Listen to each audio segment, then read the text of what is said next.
Joe Biden Washington کی سیاست کے تمام نشیب و فراز سے واقف ہیں۔ وہ 36 برس سینٹ کے رکن رہے جبکہ 8 برس نائب صدر۔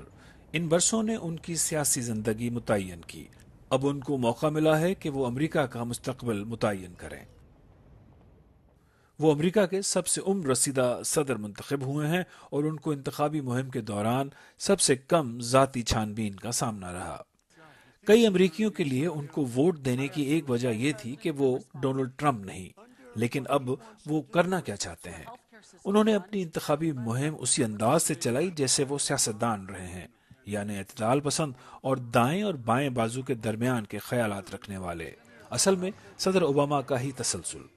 لیکن ڈیموکریٹک پارٹی میں بہت تبدیلیاں آئی ہیں اور اس کے بہت سارے حمایتی ٹیکس، صحت اور ماحولیات سے متعلق پالیسیوں میں وسیع تبدیلیاں چاہتے ہیں۔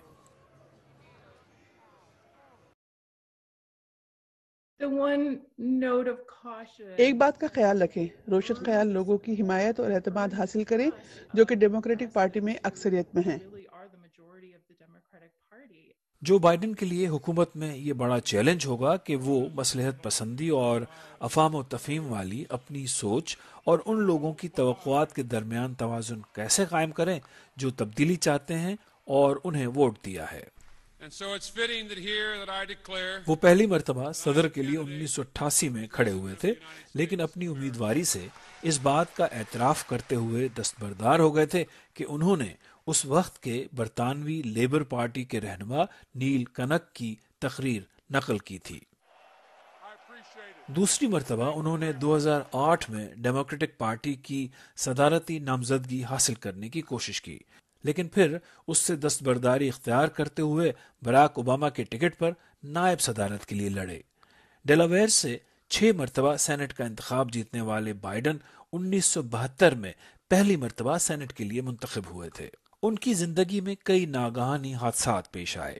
سینٹ کی جیت کے کچھ ہی عرصے بعد ایک کار حادثے میں ان کی پہلی بیوی اور نومولود بیٹی ہلاک ہو گئیں۔ انہوں نے سینٹ کے رکن کا حلف ہسپتال کے اس کمرے سے لیا جہاں ان کے 2 شیرخوار بیٹے بیو اور ہنٹر داخل تھے جو حادثے میں بچ گئے تھے۔ 2015 میں ان کے 46 برس کے بیٹے بیو دماغ کے کینسر سے ہلاک ہو گئے۔ ان کی زندگی کے ذاتی سانحات کے دوران ثابت قدمی کی وجہ سے لوگ ان کو ایک نرم دل خاندانی شخص کے طور پر دیکھتے ہیں۔